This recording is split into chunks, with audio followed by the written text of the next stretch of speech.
Hi, Michael Glennon from Glennon Capital. I guess if you're watching this, you've got some interest in Glennon Small Companies, our listed vehicle, small caps, or you're just interested in the stock market and investing.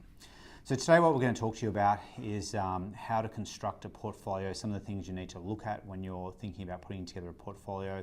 And the key to that is it's never too late to have a look at your portfolio, and you can't really do it soon enough. So at any point in time, you should be looking at your portfolio, aware of what's going on in the market, and keeping an eye on your investments.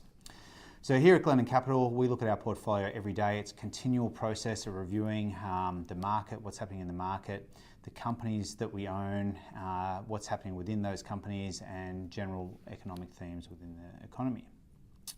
So one of the first things you need to be cognizant of when you're putting your portfolio together is diversification. Making sure you don't own too many stocks that are in one sector. So it can be very easy to construct a portfolio where you end up with a big component of your portfolio in stocks that are fashionable. That is things that are making a lot of headlines in the newspapers and things like that. So a few years ago, a lot of people had a lot of their portfolio in the resource sector. Then people moved on to fintech companies, which is financial services businesses. And there's still a lot of people that have quite a lot of their portfolio in Australian banks because they've performed very well over a long period of time.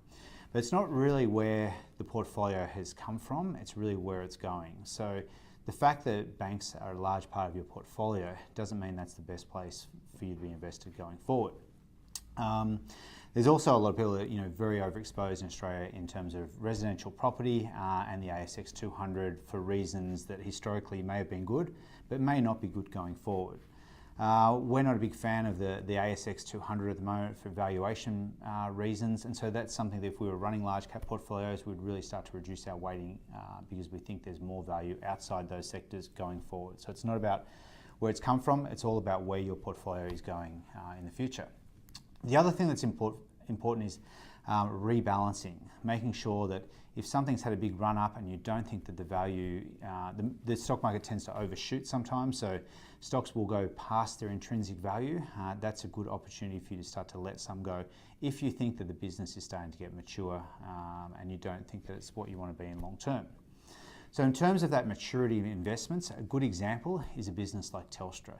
Telstra over many, many years has had to continually reinvest into their business. Things change. So landline telephone is dying. Everyone used to have a landline. Now people move out, they move into a house or an apartment. Many people don't actually get landlines invested. So Telstra as a business is losing revenue in that sector, yet they're gaining in new areas where they're invested.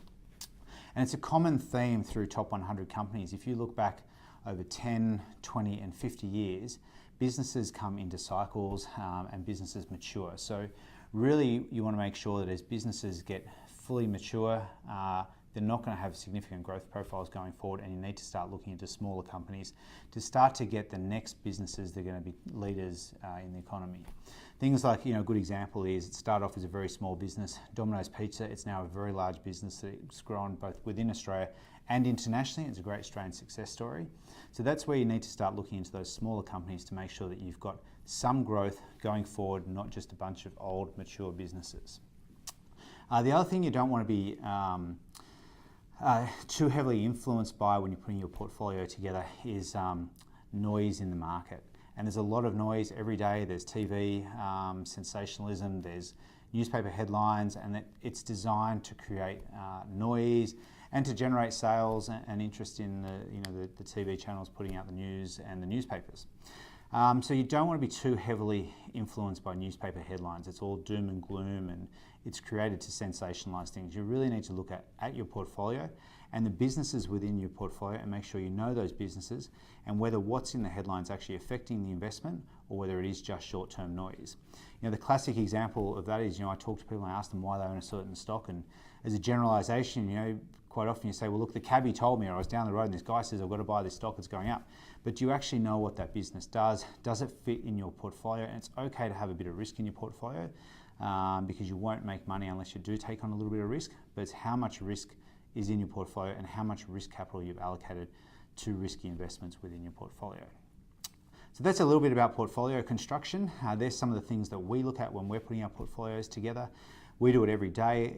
We're continually reviewing risk, how much risk capital we're exposing our portfolio to, how many businesses are mature, how many businesses are cash cows, how many we think have got great growth profiles going forward, and understanding what's happening with the business, what's happening in the economy, and how that's affecting our portfolio. So thank you for watching, and keep watching our videos on YouTube, Facebook, and our website.